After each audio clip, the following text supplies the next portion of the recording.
Good morning and welcome to Going to Work with Gena, which is an infomercial for STEM students. I am Dr. Gena Henderson and it is Python Wednesday, yes. And you know, on Python Wednesday, we always tell you which oil we're diffusing. And today we are diffusing Spearmint because I have been exercising and I've been feeling real good. I think everything is all balanced. Everything is indigestion-wise is going well. So I am concentrating on Spearmint to help keep me uplifted so I can continue to exercise.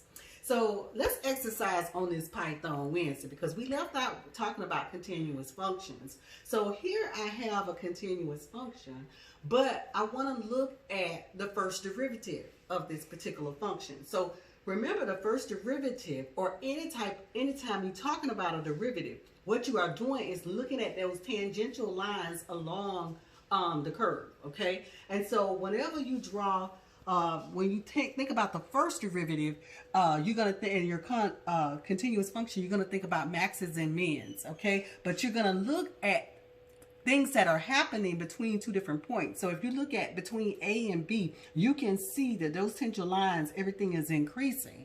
And as you get to that point B, which is a constant point there, you're gonna go ahead and it's gonna continue to go down. Okay, so between B and C it decreases, right? And then as you can see, if you would continue to draw lines, tangential lines around the curve, you'll see that C to D is also increasing. So you will understand that the highest, the absolute max is D, the absolute min is A. That's where you start, that's where you end. But when you look at what's going on between them, the maximum point is B and the low minimum is C.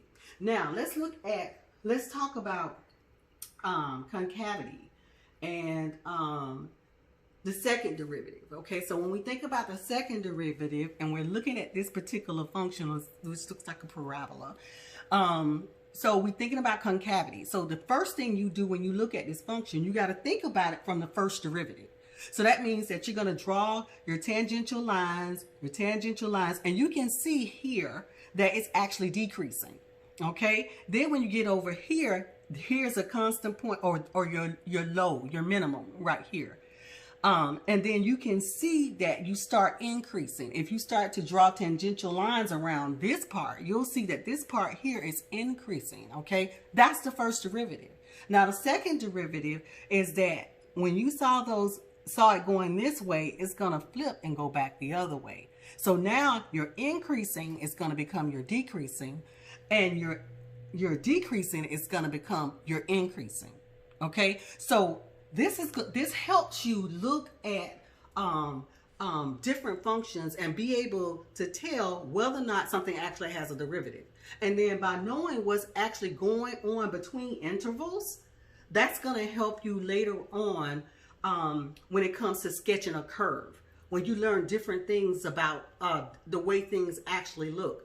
And so once you take those derivatives of things, you're going to see how like they go backwards, okay? And so we're going to get into a differentiation soon of certain things, but I just wanted to make sure that you can see it, because if you can see it, you can do it. Okay, so I want to thank you for going to work with Gena this morning. If there's any infomercials that you've missed, please don't hesitate to go to YouTube, Going to Work with Gena.